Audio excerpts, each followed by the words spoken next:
Hold up. Passion opens doors. It's exactly what someone who has privilege would say. If you have a family of debt that's in urgent need of being taken care of, what are you gonna do? You know what? Look, we need to consider what happens in reality.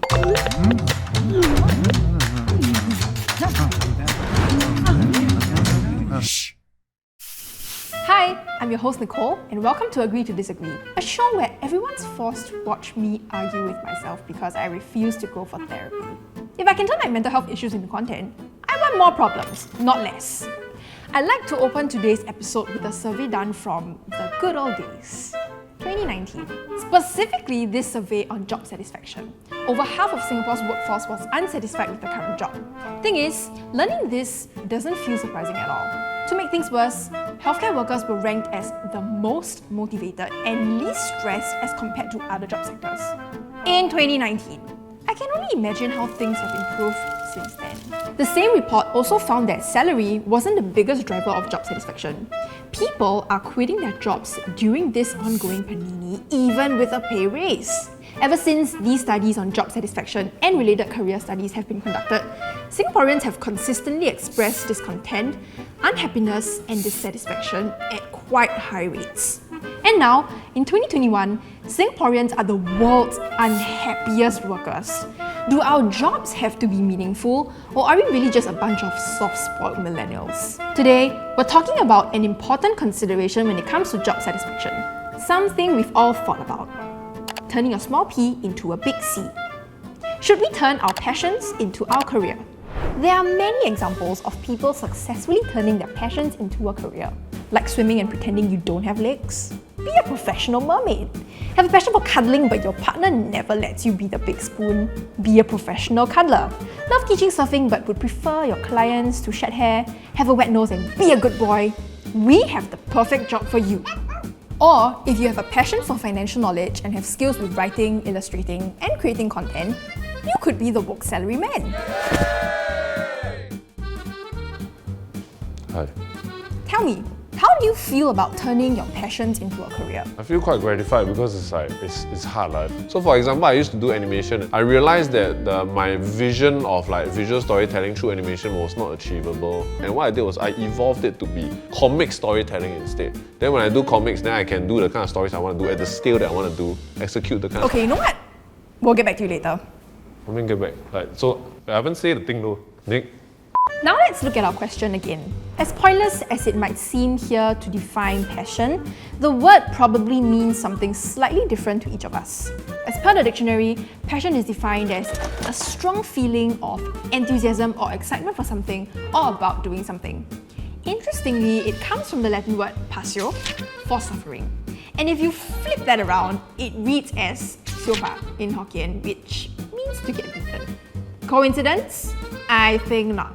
People afflicted with passion were seen as experiencing a kind of suffering, as if they were slaves to their passion because it comes to control them. As for the word career, it's defined as an occupation undertaken for a significant period of a person's life and with opportunities for progress. You've probably heard of the saying, if you love what you do, you'll never work a day in your life, which I've always sort of had a gripe with because passion is so related to emotion, whereas a career is essentially a job that you pursue for the long term so you get better financial rewards. So to me, I'm wondering at what point did we start relating one to another, and whether this belief actually leads people relating their career to their entire being or personality, which is really unhealthy. Now that we know what we're talking about, let's start arguing. Should we turn our passions into our career? One argument, two sides. It's Nicole versus Nicole. First of all, anyone that you see being able to pursue their passions enjoys a certain level of privilege. Simply not everyone can financially afford to pursue their passion. If you have a family of debt that's in urgent need of being taken care of, what are you gonna do? Pursue a passion that might only bear fruit in the long run, or take on a job that doesn't fulfill your hopes and dreams but will start paying off financially almost immediately. Let me show you the typical person that gets to say, I'm gonna pursue my passion. I drank the same coffee, made the same calls, took the same route to work, and my life became routine. My life became routine? Some of us are Virgos and love routine.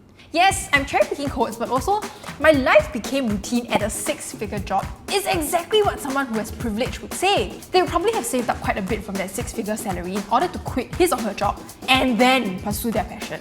Research done at Harvard Business School in 2020 found that the call for graduating students to pursue their passion is a message only for the privileged. The inclination to work in jobs that enable graduating students to pursue their passion differs based on their socio-economic status. Those from lower SES backgrounds view the pursuit of passion as a privilege that excludes them. For anyone who's low SES, it's just tougher for you to make your passion your career.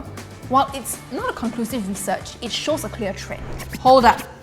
Even if it does require privilege to a certain degree, turning your passion into your career allows you to be more motivated to work and in the long run, provide more benefits to your life.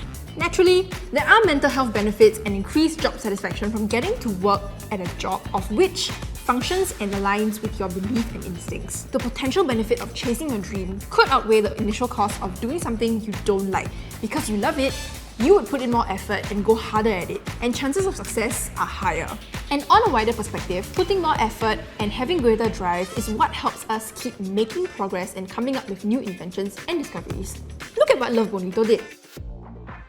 Now, if I had a friend with a passion for Dwayne Johnson's thick, strong, callous, veiny, manly food. That's a fetish. Yes, but what if I turn it into a career making open-toe footwear specifically for men? Is there even a market? And that's the thing, passion opens doors. Without having a passion for things in your career, you're much less likely to push boundaries, nothing new would ever come about. Let's say you do successfully turn your passions into your career. Do you know what that would mean?